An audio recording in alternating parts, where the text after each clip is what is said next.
You're sitting in your room right now. There's light, there's safety. You can see everything around you. Now turn that off. No electricity, no streetlights, no glow from a screen, no fire, no controlled light at all. Just darkness. Not the kind of darkness you get in a bedroom when you close your eyes. The kind of darkness where your vision stops working completely. Where the world doesn't disappear, it becomes unknown. For most of human history, this wasn't a simulation. This was every single night of your life. And in that world, something in the dark could find you before you ever saw it coming. For hundreds of thousands of years, humans lived like that. No switches, no lamps, no guaranteed light. When the sun went down, the world didn't become peaceful. It became unpredictable. You couldn't walk safely. You couldn't see what was near you. You couldn't even tell how far the ground dropped beneath your feet. Every sound mattered. A branch snapping wasn't just a branch. A shadow moving wasn't just wind. It could be something waiting. And your body knew that. Even if your mind tried to stay calm, your nervous system didn't agree. Because in that world, hesitation was not just fear. Hesitation was death. So early humans did something that changed everything. They learned to control fire. Not create it at first, control it. Because fire already existed in nature. Lightning strikes, burning trees, volcanoes.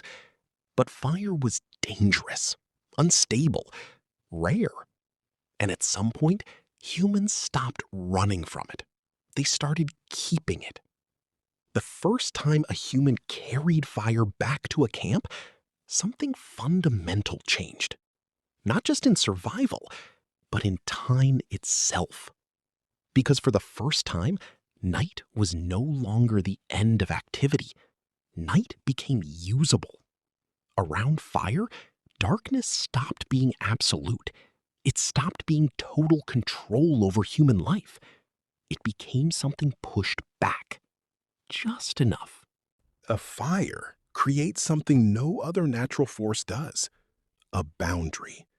Not a physical wall, but a psychological one. Step inside a certain distance, and you are warm. You are visible. You are safe enough to think. Step outside it, and the world becomes uncertain again. For ancient humans, that boundary wasn't symbolic. It was life and death drawn on the ground in light. And inside that light, something else happened. Time expanded. Before fire, when the sun went down, humans stopped. Not because they wanted to, but because they had no choice. But with fire, there were extra hours. Hours that didn't exist before. Hours to repair tools. Hours to process food. Hours to sit without fear of total darkness. And something even more important started happening in those hours. People started talking. Around firelight, communication changed. Not just instructions. Stories. Patterns. Memories. The fire became the center of human attention, and around it, the human mind became visible. You could see reactions. You could see expressions. You could see emotion in real time. This made language evolve faster than anything else in human history, because suddenly, communication wasn't just survival. It was shared experience. Fire also changed what the human body could do. Cooking. This sounds simple now, but biologically, it was massive. Raw meat takes energy to digest. It carries risks. It limits how many calories your body can actually use. Cooked food changes that completely. More calories extracted, less energy spent digesting, less risk of disease. And over thousands of generations, this didn't just change diet. It changed the brain. More usable energy meant larger brains could be supported. More brain power meant better planning, memory, coordination. Fire didn't just warm humans. It helped build the organ that made everything else possible. But fire's most important effect wasn't survival. It was control. For the first time, humans didn't just react to the environment. They modified it. Cold night? Push it back with heat. Darkness? Push it back with light. Raw food? Change it into something better. That shift is the real beginning of technology. Not tools, control. And around fire, something quietly powerful formed. The first real social structure. Not just groups of people standing together, but circles. Fire circles. Everyone positioned around a shared center of light. This changed human psychology. In the dark, the world feels endless. But in a fire circle, the world becomes shared. You can see everyone. Everyone can see you. Everyone is part of the same small, protected space. Trust didn't just grow there. It was enforced by visibility. Over time, fire didn't just protect humans from predators, it protected humans from isolation. Because outside the firelight was darkness, inside was community. And that contrast slowly shaped something deeper in human behavior: belonging. As generations passed, fire stopped being just a survival tool. It became culture. Stories were told around it. Knowledge was passed through it. Identity formed inside its light. The fire wasn't just something humans used. It became something humans gathered around, a center of gravity for the human mind. And once humans learned to carry fire, everything expanded. They moved into colder regions. They survived longer nights. They changed what habitable world even meant. Without fire, large parts of Earth would have stayed unreachable. With it, humans spread everywhere. Fire didn't just change survival, it changed geography. But maybe the most important change was invisible. Fire gave humans time. Time to think without urgency. Time to observe without running.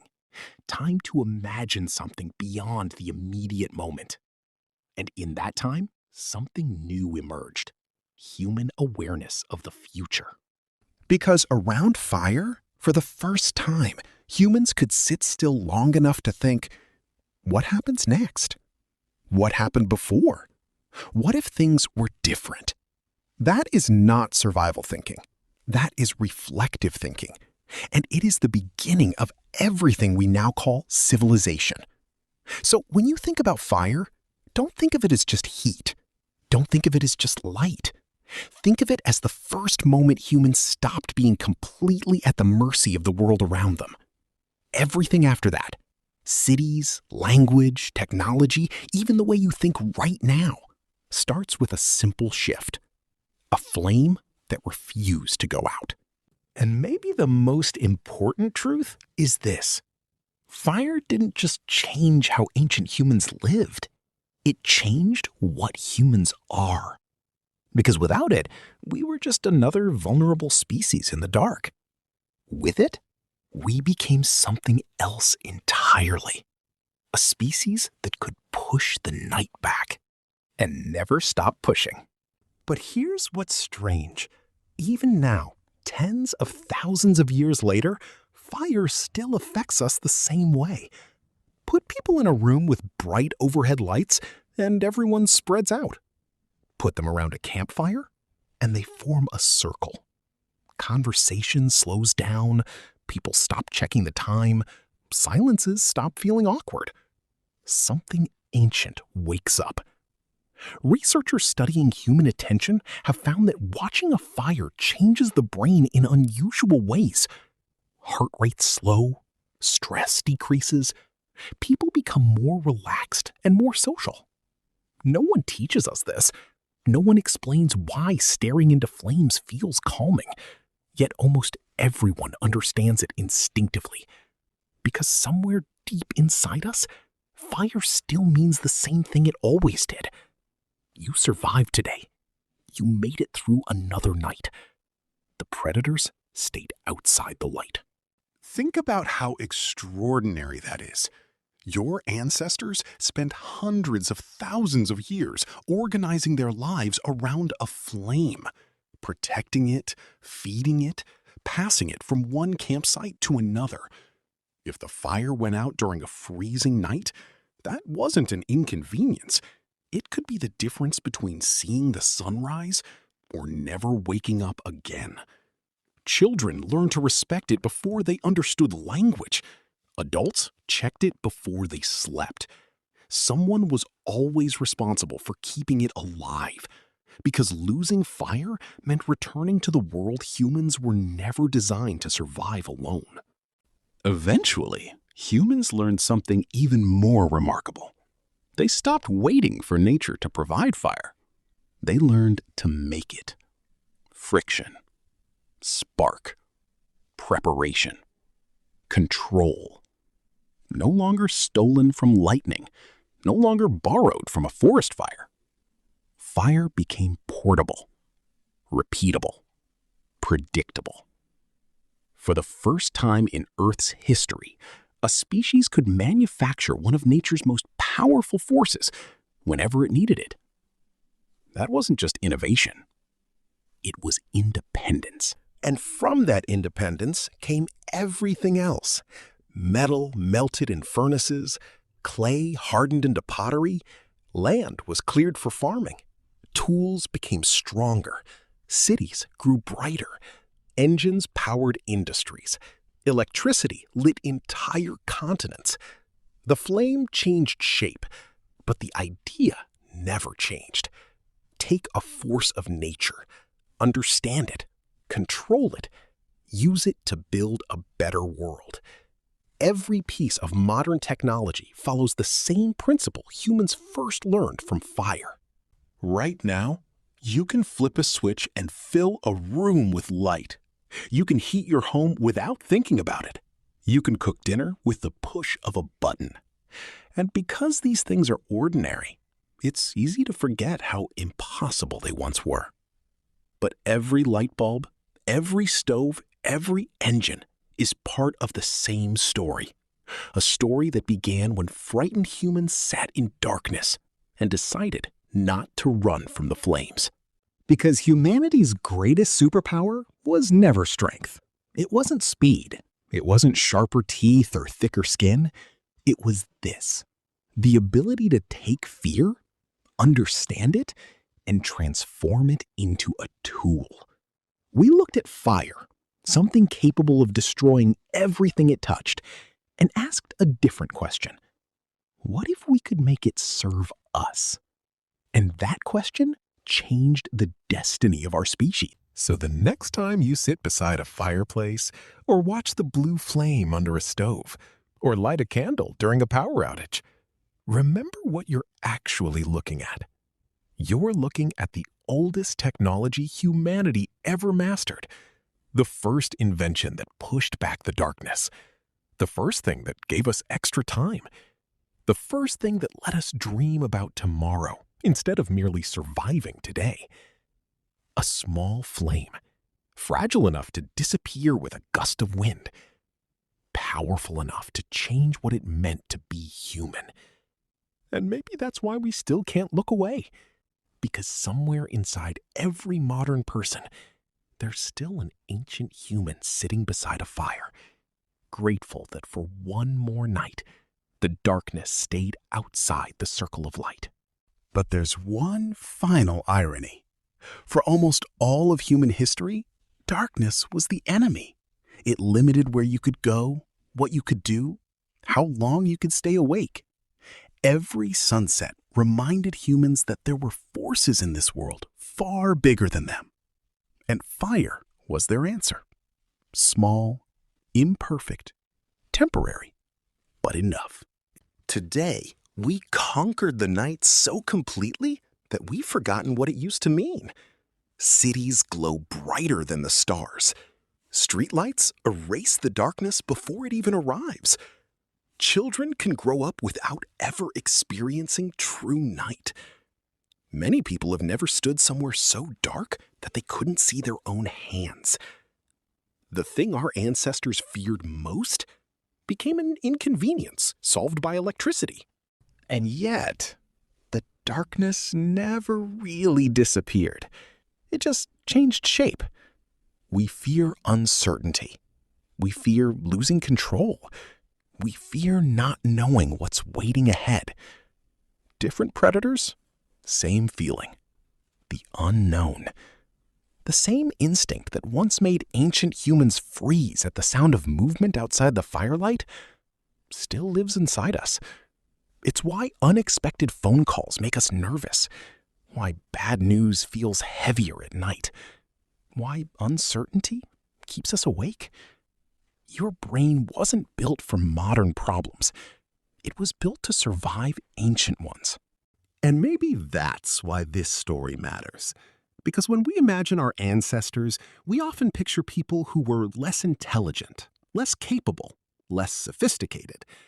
But imagine being born into a world where every night arrived carrying genuine danger. No emergency services, no medicine, no walls, no guarantee that morning would come. And despite all of that, they adapted, they experimented, they failed, they learned. Then they taught their children what they had discovered, again and again and again, until eventually their knowledge reached you. You are the descendant of people who refused to surrender to the dark, people who sat beside a fragile flame and protected it through storms, people who discovered that fear wasn't always a signal to retreat. Sometimes it was an invitation to understand, to innovate, to build, to push back. Every generation inherited a little more light than the one before it, and every generation carried it forward. If a single campfire had gone out 100,000 years ago, someone would have relit it. If one group forgot, another remembered. Because human progress was never one giant leap. It was millions of tiny acts of persistence. Someone adding another branch. Someone teaching another child. Someone refusing to let the flame die. That's the story of fire. Not just how humans survived, but how humans became human. Because civilization didn't begin with skyscrapers or governments or the internet. It began with people gathering around a small source of light, looking beyond tomorrow and realizing they could shape the world instead of simply enduring it. A species once terrified of the night learned to carry its own sunrise, and we've been carrying it ever since. So tonight, before you switch off the lights, pause for a second. Look at the warmth around you, the electricity, the safety, the certainty that you'll wake up tomorrow in a world illuminated at the touch of a button. Then remember the countless generations before you, sitting in the dark, listening to distant sounds they couldn't identify, watching sparks rise into the cold night sky, protecting the one thing standing between chaos and comfort. A flame, small enough to fit in the palm of a hand, powerful enough to change the fate of our species. And because they kept that flame alive, you're here now, still pushing back the darkness, still searching for what lies beyond it, still doing what humans have always done, turning fear into light.